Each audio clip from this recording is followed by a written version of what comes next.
Hello, boys and girls. It's Senora Tarpy. So today I want to go over some vocabulary words with you really quick. I'm not going to go over every single one. I don't want this video to be too long. I want you to have time to finish your worksheet. So your teacher should have handed out a worksheet that looks like this. It says Ejercicio 1-9, exercise 1-9 on the front, and Ejercicio 1-10, exercise 1-10 on the back. So I don't want you to panic. You're going to be able to do this. So in a new book that I got, there's also a vocabulary sheet. You should have gotten this also. It says vocabulario, like that on the top. So this is going to be like your master cheat sheet to complete these worksheets. It's going to go over all the vocabulary words that you need to know for this lesson. And it's going to make it super easy for you to finish this worksheet with no problem, okay? If you just look over these words. Now, I was gonna read them all to you, but I don't think that's really necessary. You guys are pretty good at reading in Spanish. So I just wanted to take a few moments to go down to the bottom of the sheet, this area, let's see, right here. And I wanna go over some words that kind of mean the same thing, and it can get a little bit confusing. So those words are going to be con permiso, perdón, lo siento, and then you see discúlpeme, disculpe, perdóneme. Okay. Now, if you see, they all kind of mean excuse me, forgive me. So I wanted to break it down to you. Now, con permiso literally translates with permission. Okay, and if you see here on the translation, it says, excuse me to get by someone. Okay, so let's say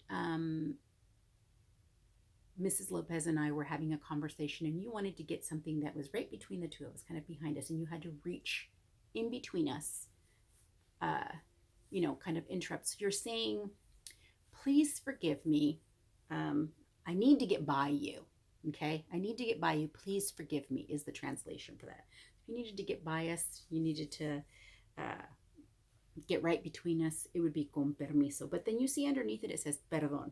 And then the translation is, excuse me, to get someone's attention or to ask forgiveness.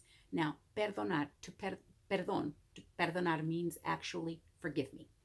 Okay, so if you wanted to, let's say you had to interrupt my conversation right now. So you would say, perdón, Senora Tarpy. So you're saying, excuse me, please forgive me. I'm going to interrupt you right now. Senora Tarpy, you're trying to get my attention. So that's kind of, you're literally trying to get my attention. Like if you were reaching the book before, you don't need my attention. You just need me to get out of the way. So you're saying, hey, excuse me, I need to get past you. You don't need my attention. You just kind of need me to move over a little bit. Perdón is more like if you had to literally stop off conversation because we had to move, then it would be perdón. I hope that makes sense. Lo siento is just I'm sorry. It literally translates I'm sorry. If you had to say I'm sorry to somebody, you would say lo siento. And then disculpe or discúlpeme or perdóname, they all mean forgive me. So let's say you decided not to interrupt us. You decided to try to reach the book by going around my back and you bumped me, okay? Now, your intention was not to bump me. Your intention was to not interrupt our conversation and to try to reach it.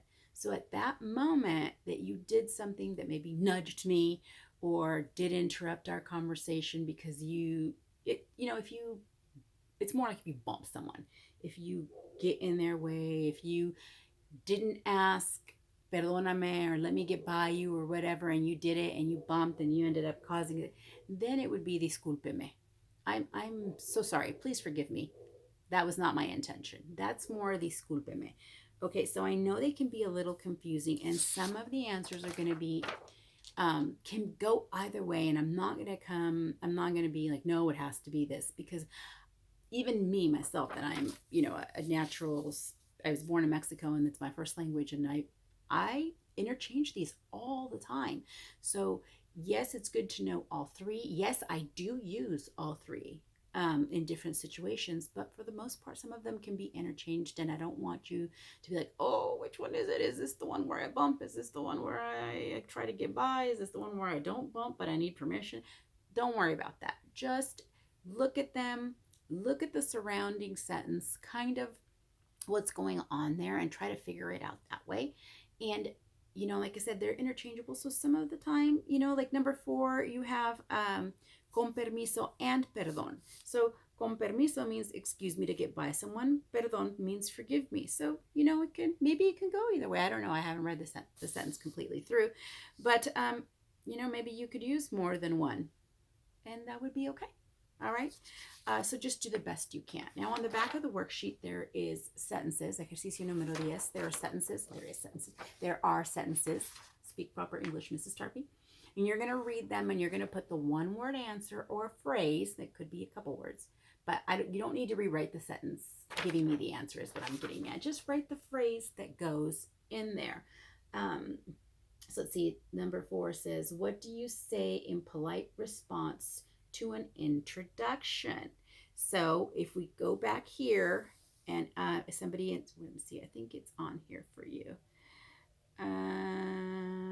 Te presento. So it says, if I'm te presento, then you would say either mucho gusto, encantado. So you choose the one, nice to meet you, igualmente. Any of those can go in here. You choose the one that you feel best suits. Again, there's going to be more than one right answer. I just read off 3 different ones that you can use there. You need to make a decision. Which one do you think best goes there? And if you're close, I'll give you the credit. Okay. So the reason I want you guys to do these and look through these vocabulary words is so many of you really struggled with that test that we took a few weeks back. I'm going to give it to you again. Super important. You keep this vocab cheat sheet. You're going to need it for the test. All of your answers are going to be on here. I wish I'd found that before, but all of your answers are going to be, I didn't have this workbook yet, are going to be on here. It's going to be a lot easier for you to figure it out on your own without so much of my help. When you're done with your worksheet, please make sure your name is on it. If your name is not on it, you're not going to get credit. It's going to be a 0. Turn it into Mrs. Lopez or Mrs. Rader. I don't know who's watching this, 5th or 6th. Please turn them into your teachers. They will put them in my box so that I can look over them for you, and we will review. Maybe if you all made the same mistake on one, we'll review that together. If you all did great, then we'll move on. I hope you have a wonderful Thanksgiving break. I miss you guys all very much. Bye-bye.